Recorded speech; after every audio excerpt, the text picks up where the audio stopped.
Every single phase of private practice has its own unique challenges and its own unique opportunities. Whether you're starting and growing a solo practice, getting a group practice going, whether you're already a group practice boss, or you want to go big and go national with the skills you have, every phase has its challenges. And doing that in community with people and learning from other folks and having that guidance is so, so important. That's why we have a membership community for every phase of practice. Next Level Practice is for solo practitioners to help you get organized, fill up your practice, and get that solo practice rocking. We have small groups, we have accountability partners, we have live events every single week. And also, if in the first 3 months, in the first 90 days, you're not satisfied, we have a 90-day money-back guarantee. Next, we have Group Practice Launch. Group Practice Launch is a 6-month program specifically for you to launch a group practice. We have weekly meetings with that as well as guided courses, and you get full access to Next Level Practice. And you're guaranteed to hire someone in the first 6 months, or you get to go through it again for free. Next, we have Group Practice Boss. Group Practice Boss is for people that have group practices and want to continue to grow. All those ups and downs of having a group practice, of changing that mindset, being in community with other people, and getting that support from us. We, with that as well, have weekly meetings, and you get to come to Next Level Practice events as well. So that's 8 meetings a month that you could come to live to get extra help. Also, there's a 90-day money-back guarantee. Lastly, we have Audience Building Academy. Audience Building Academy is specifically for people that are ready to level up and go national. Maybe you want to get a traditionally published book, have a podcast, launch some e-products and e-courses and scalable income. Audience Building Academy is specifically for you so that you can level up and go national. We'll walk you through exactly how you go from having a solo or a group practice to going national. We'll help you build your email list, get on podcasts, and really level up. So no matter what your phase is, we have a membership community for you. Over at practiceofthepractice.com/memberships, you can read all about them and sign up. Go in there and decide which membership phase is for you and join today. Again, that's practiceofthepractice.com/memberships.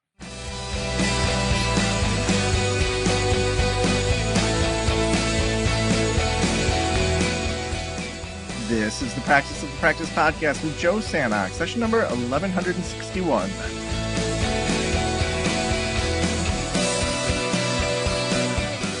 I'm Joe Sanok, your host, and welcome to the Practice of the Practice podcast. I've told this story before, but it bears repeating. When I first started my counseling practice, so that would have been 2006, I took a friend of mine who was a CPA out to Panera Bread and said, what do I need to know? And he said, well, you got to file an LLC, a PLLC in Michigan, keep track of what you spend money on from your business account, all these things. And for years, I would keep all of my receipts in a drawer in my desk. And at the end of the year, I would add them all up. In fact, one year I even hired someone else to add them all up because I was sick of going through the hundreds, if not thousands of receipts. This is before I knew about, how QuickBooks could automatically connect with my credit cards and with my bank statements and all that.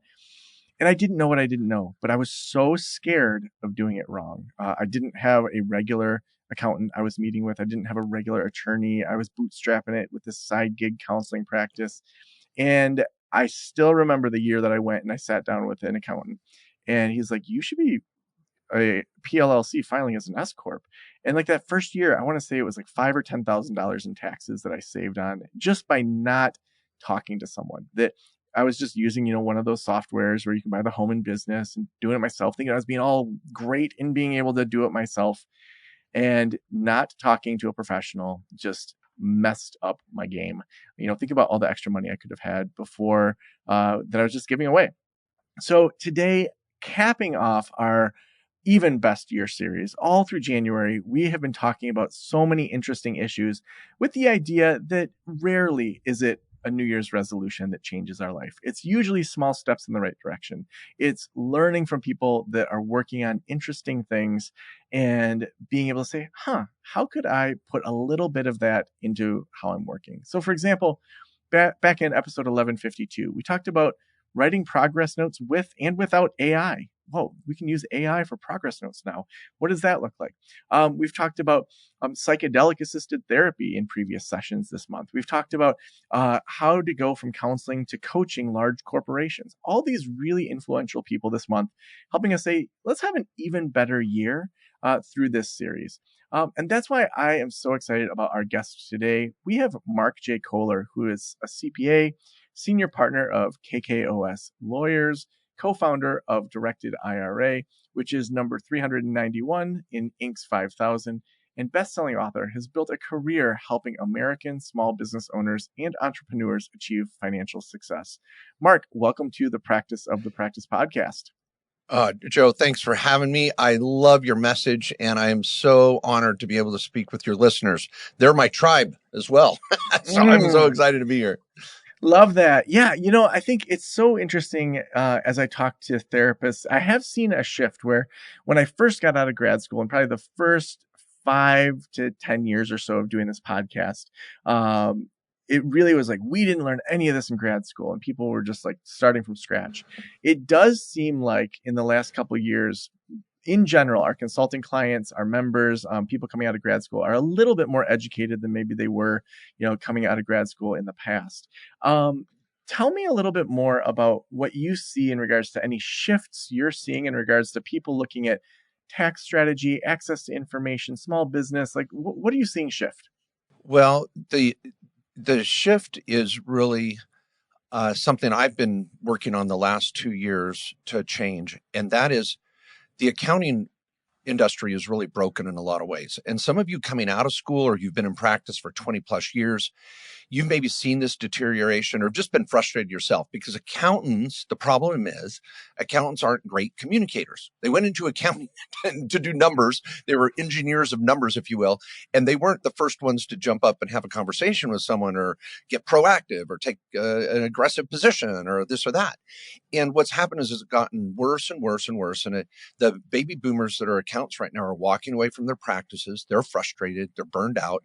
And enrollment in accounting programs across the country are down. Kids see it as a barrier to entry to go through a master's program, to get a CPA license, this rigorous lifestyle. And it's just got a really bad look. And I think the industry's on fire.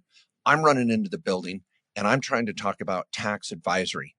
Let software help prep the return, but more accountants have got to be having a conversation with their clients. So the shift I'm seeing, in summary, is many of you are starving for that conversation with an accountant that wants to strategize and advise. And when you find them, they're like gold. And because you're on the same side of the table working together. And that's the shift that's starting to happen. Accountants are figuring out advisory is where it's at, because AI is going to replace them as just preparers. They've got to figure this out. And that's what I'm teaching. So let's maybe start with how the average private practice owner is probably thinking about their taxes and their bookkeeping and kind of all that liability. Let's start with probably the what they're doing wrong. So what do you think the average, and most of my listeners have under 50 employees or contractors. I would say on average, we're looking at 5 to 10 clinicians, maybe an intake coordinator or two. And then the owner's usually somewhat involved. They may not have a full caseload, but they're still seeing 15 or 20 clients a week.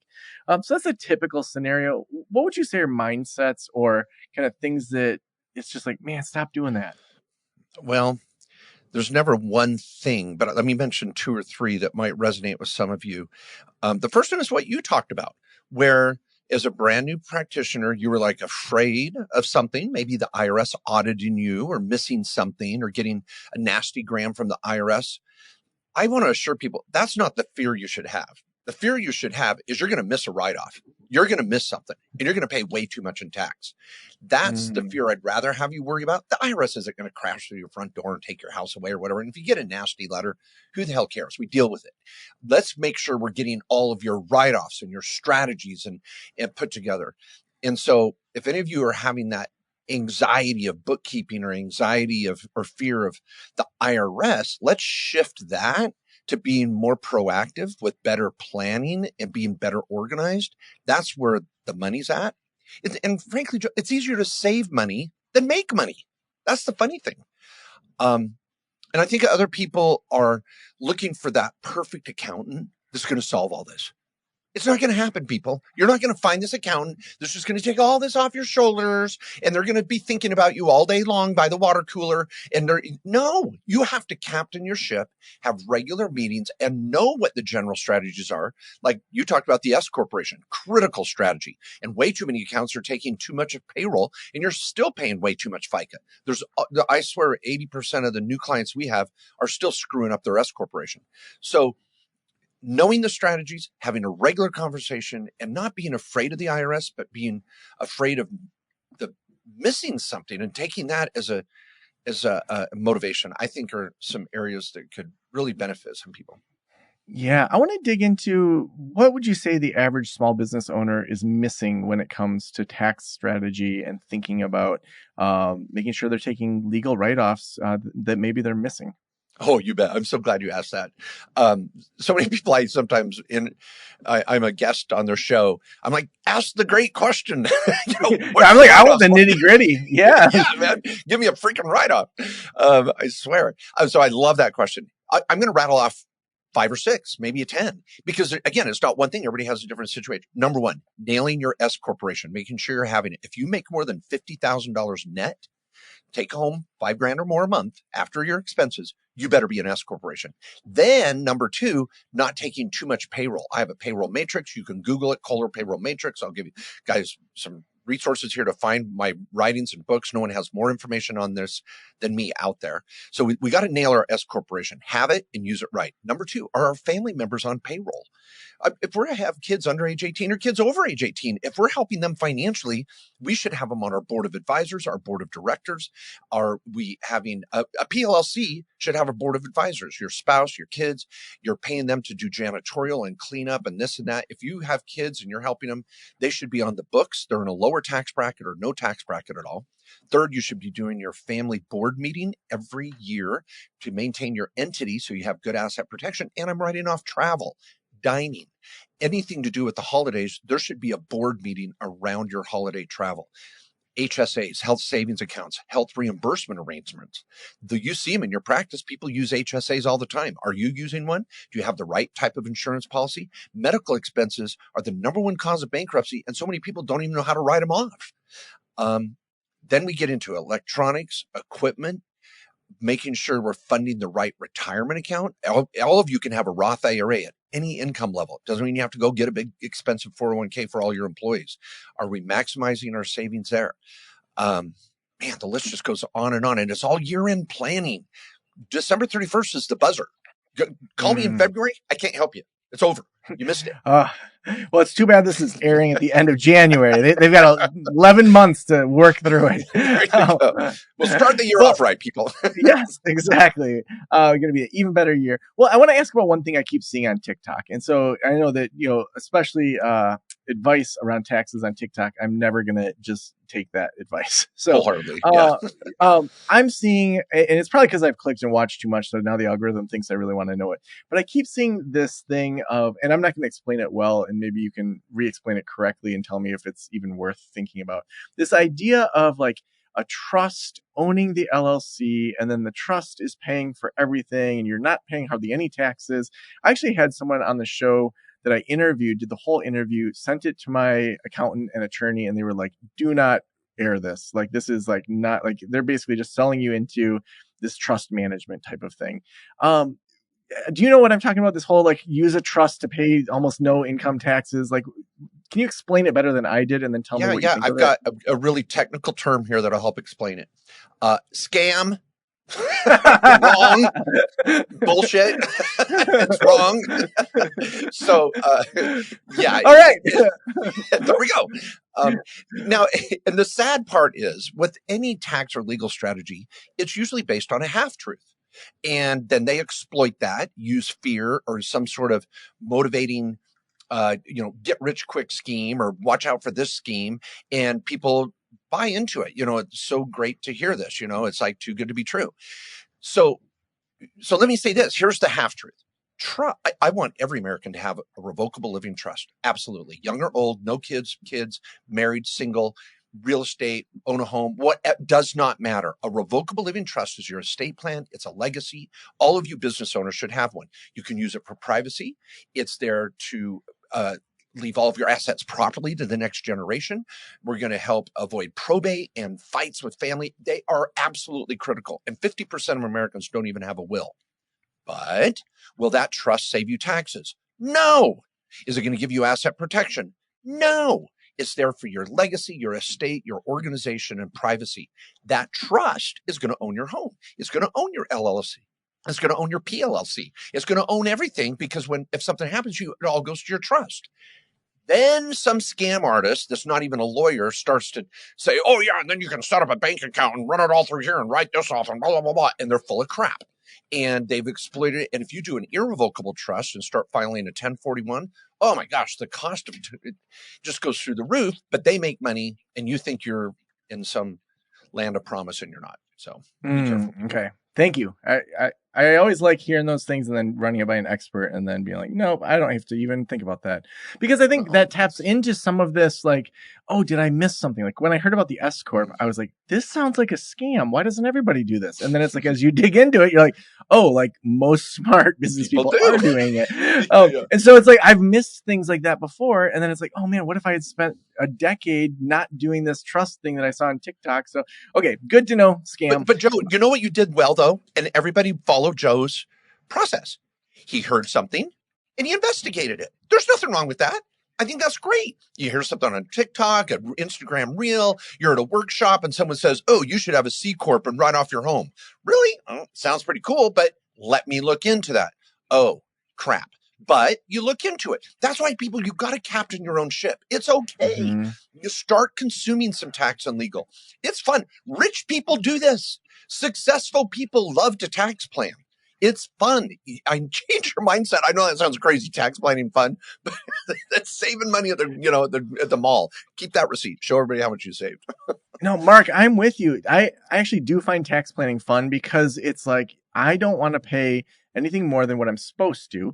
And like the government's tax code incentivizes certain industries different than other ones. And so it's like, I just bought a multifamily home, 2 weeks ago. I closed on it. Good man. And so I'm working, and I also already have like a Airbnb. That's like a slower market because of just what's happened in Northern Michigan. There's been pure saturation. So, but it's a multifamily. It has 3 units and has renters that have been in there 3 years. They're all just like amazing people. I brought them pies after I closed on it and met them all. And they're like, hey, can we help with the leaves? Can we help with this? And so great situation overall. But like I'm working with my accountant to say, okay, what does that look like from a tax standpoint? So I'm repaying debt. Do I have to pay taxes on that? All these different things. And it's like, I'll see articles or I'll listen to a podcast on real estate, investments, and I'll make a list of different things for when I have my meeting with my accountant, and saying, okay, so this is something I read. This is something I read. Is this true for my situation? So I'm coming to the table saying, I don't know if this is true or worth it, but like, could I do this? And then he's just like, oh yeah, I know what that is. There've been times when he's like, I've not even heard of that. He looks into it and he's like, oh, we can totally do that with your estate. And so I love what you're saying to say, like, don't just trust your accountant to figure it all out for you. You've got to like kind of do some of that research as well. Yeah. And the scary part here is you've got a really unique accountant, because how many of you listening have taken an idea to your accountant, enrolled agent, CPA, whoever, and they're like, oh, you can't do that. And they're protected because they didn't come to you with the idea. So you bring in an idea that they don't know about makes them look bad. So their first reaction is, oh yeah, that's high risk. You can't do that. And then deep down, they're like, holy crap, let's look into that. Maybe we should be doing that. And then it is so screwed up, the mentality of the accountant that thinks they know it all. And I'm a CPA. You CPAs out there, you know what I'm saying? So back off. But what we're looking for, everyone, is that tax advisor status. Someone that's holding themselves out is not just a preparer, but they're willing to advise you and meet quarterly or semi-annual. And before we get off the show, I will give you all a resource where you can go interview, research, find them. I don't make money on that network. I'm building an army around the country of tax advisors because I know how hard it is to find them. And but that's our goal. We got to find someone that's on the same side of the table as us, that wants to roll up their sleeves and get creative.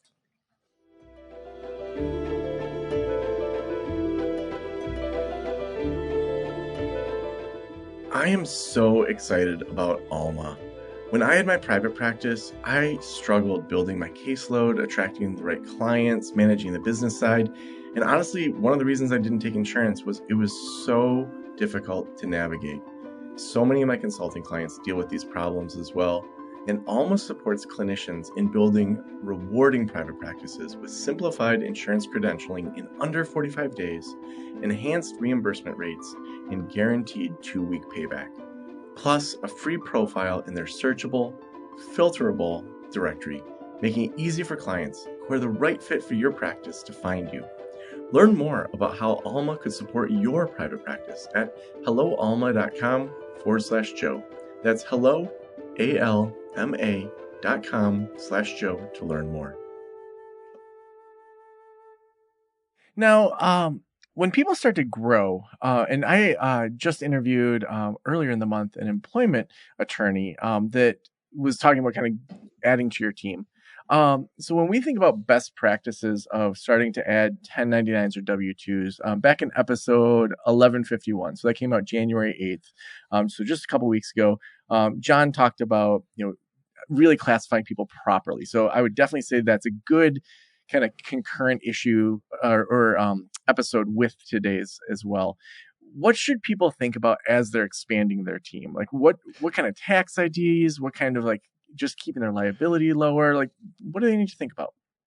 Well, so much. And I love talking about scaling and onboarding. I have my own podcast, the Main Street Business Podcast, and 2 events a year, semi-annual events where we talk about business, tax, legal, and growing your business. So this is your accountant should know this. Some of you are like, well, you're an accountant. You shouldn't know. No, this is what accountants do. They talk to their clients about all their issues. Who you going to? Your banker? I mean, your lawyer is going to help you with this? Your accountant, your tax advisor is your best resource when you are scaling up and leveling up and having these conversations. So, well, if you've already had a podcast on the definition between a subcontractor and an employee, absolutely critical. People go listen to that. It's states are really going hard on this, putting down the screws on people that think they're a subcontractor relationship. And so they 1099 people because they don't want a W-2. The penalties for that, it is not fun. So if they look like a duck, walk like a duck, quack like it's a duck. Don't try to make them a subcontractor when they're not. The other thing I would just want to say quickly, Joe, is when you're scaling and bringing on employees, there is so many important steps along the way. Creating the proper job description and SOP before you even interview, making sure that you're attracting the right candidate, and then in that meeting and in that interview, in stages of interviews, going through the SOPs and really understanding if they are going to be able to accomplish what you're asking them to.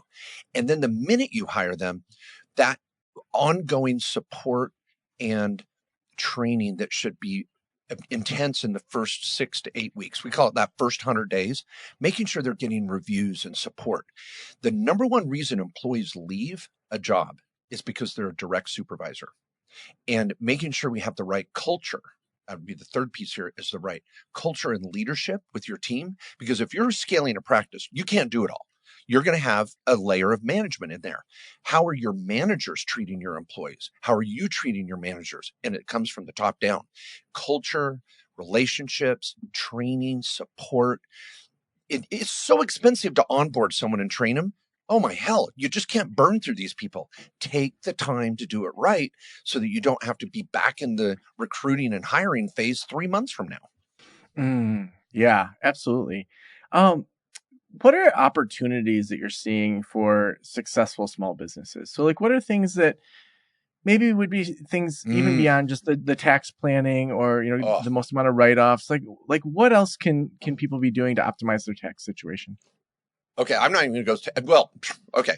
Well, you said not tax, and then you said optimize your taxes. So let me say, yeah. No, you answer it however you want. Two-part question there. First, I want to tell everybody we've obviously already been beating up the tax issue, the legal structure. Make sure you're organized, find the right advisor, do regular planning, blah blah blah. And there's so much money on the table, people. It does not have to be laborious, painful, boring. You can do this. Now, I love your question, Joe. What else am I seeing? See, I've done my 10,000 consults or more. I've been in this for 25 years. I have met with over 10,000 small business owners. What do you think I see? I see patterns.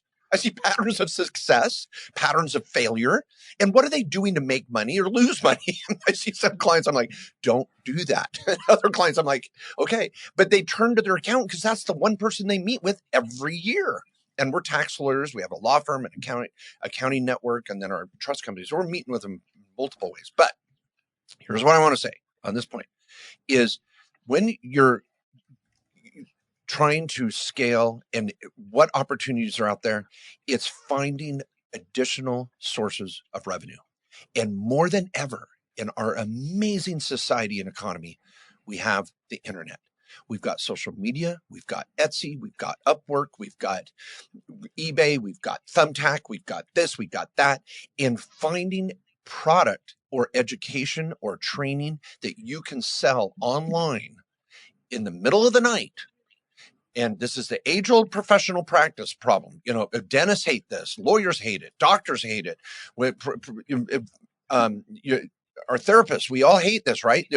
It's hourly work. Either we're making money. If we're not there, we're not making money. We have got to find additional revenue sources where we can make money when we're sleeping.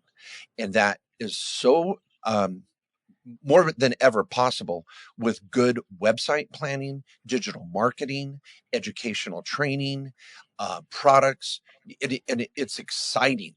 And when you can find those additional revenue sources, I've had therapists even walk away from the practice because they're making more online. And so there is so much opportunity there. So reach out and put more irons in the fire.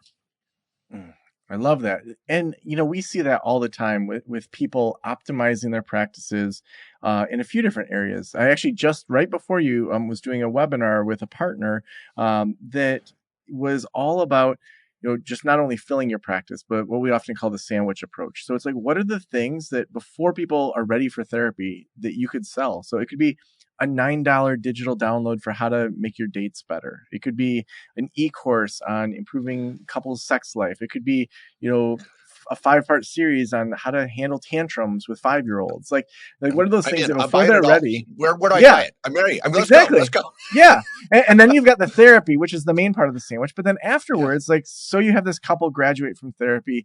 Do you do a quarterly check-in? Do you have retreats? Do you have couples that want a stronger partnership, group that you lead? And it's like well curated, like 4 couples. And I mean, there's so many ways that people do this, but then it's like, how do we then level up into that passive income and creating, membership communities for these things? Like we have a consulting client that she has one of the top autism assessment practices in the nation. I think they cover 39 states or something like that. And she realized that they have all these people they've done autism assessments on that aren't doing ongoing counseling, but they want support from therapists, but not as therapy. And so they've launched this online community that people are paying $20-$30 a month to be a part of. And it's as easy to run it for 100 people as it is to run it for 10 people, as it is to run it for 500 people. So it has that scalability. Yeah, totally. And I know, let's think of a stop smoking program, stop porn program, stop this program. I mean, so many different books, videos, and training support classes that you can teach and duplicate yourself with recordings and do it in the middle of the night. But I know here's the problem. Here's the problem. And I know many of you listening are like, that sounds great, Joe. That sounds great, Mark. But I don't have the technical skill.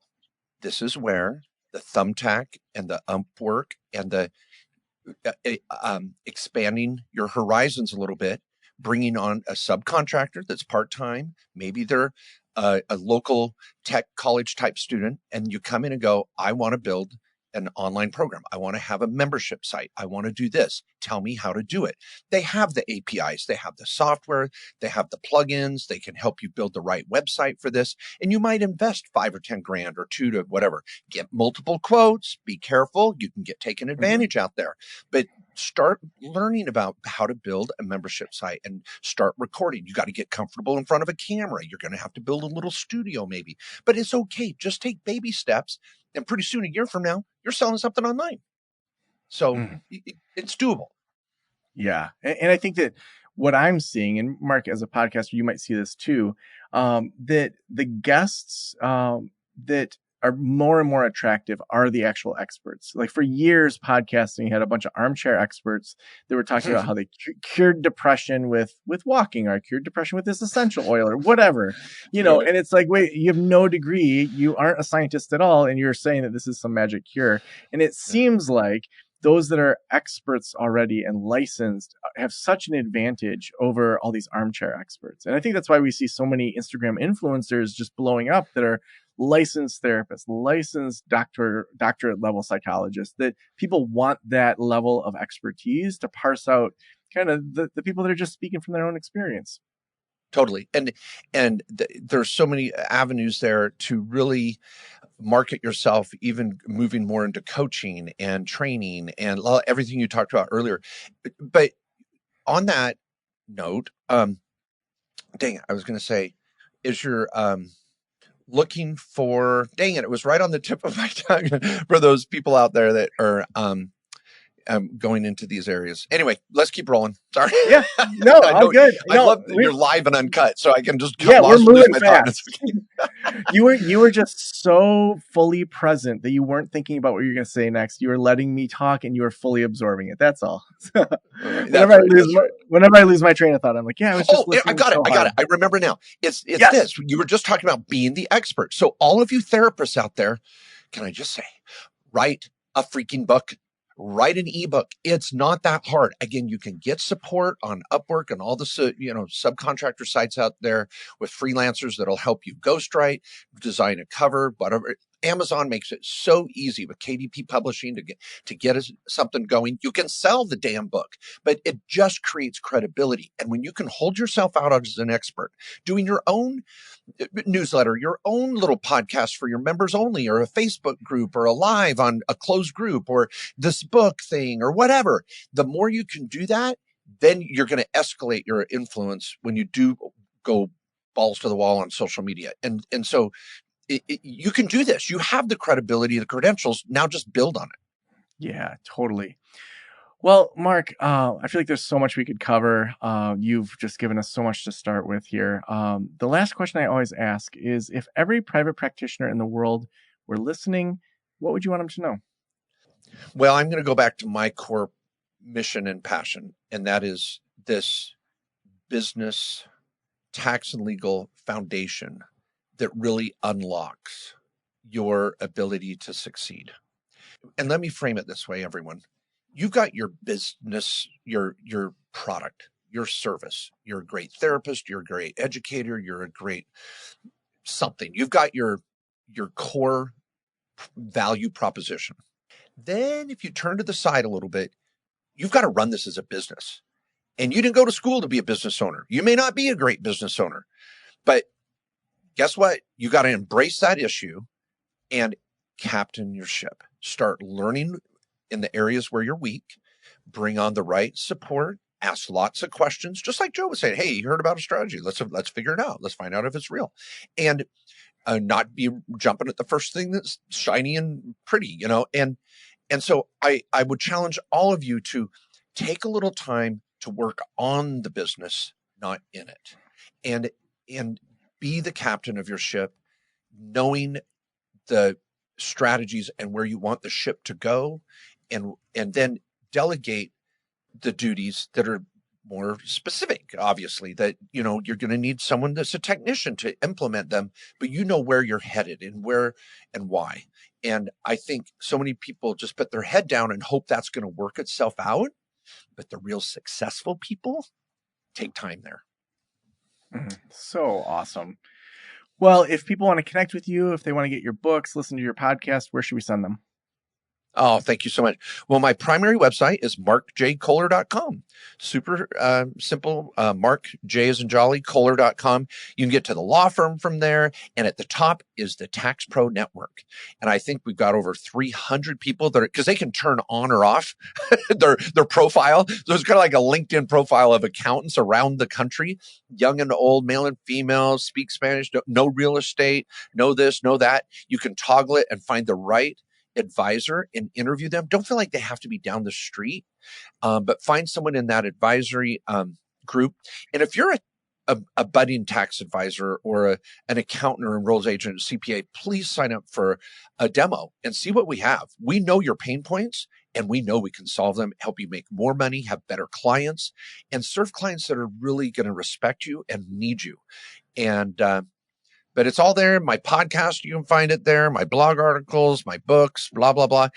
I hope some of you will put me as a regular source for this tax and legal topic until you find someone better. But you got to have it somewhere, people. So hopefully I can be that source. So awesome. Well, thank you so much for being on the Practice of the Practice podcast. Oh, thanks for having me, Joe. I loved it.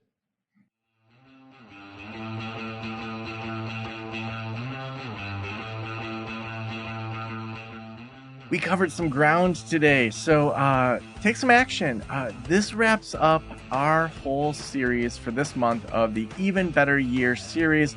Next month is Marketing Month, so we are talking marketing all month long. When we did our 2024 State of Private Practice survey with you, with our membership community, with our online followers, marketing was the number one thing that people were saying, we don't know what to do. It's a sticking point that we need some help. So we are spending an entire month thinking about marketing, going deep on specific issues, going broad on other issues. You're definitely going to want to check out Marketing Month. That's coming up next. We've got a lot coming up here. Also, we have a new partnership with Session Sites, which is a website designer, sessionsites.com/Joe. They're going to build your website in 14 days. That's not a sponsor. It's just wanted to let you know about that because we have that coming up to sessionsites.com/Joe. They'll build your website in 14 days. And you know what? We couldn't do this without our sponsors. Our sponsor for today is Alma.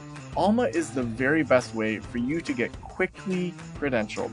If you are trying to get onto insurances, they will get you credentialed in under 45 days, get you better reimbursement rates, and a guaranteed 2-week turnaround payback.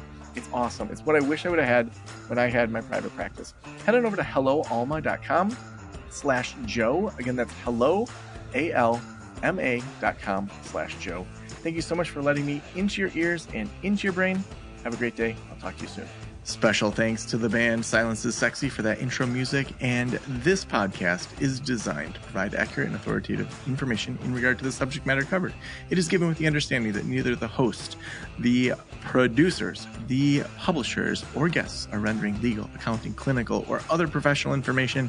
If you want a professional, you should find one.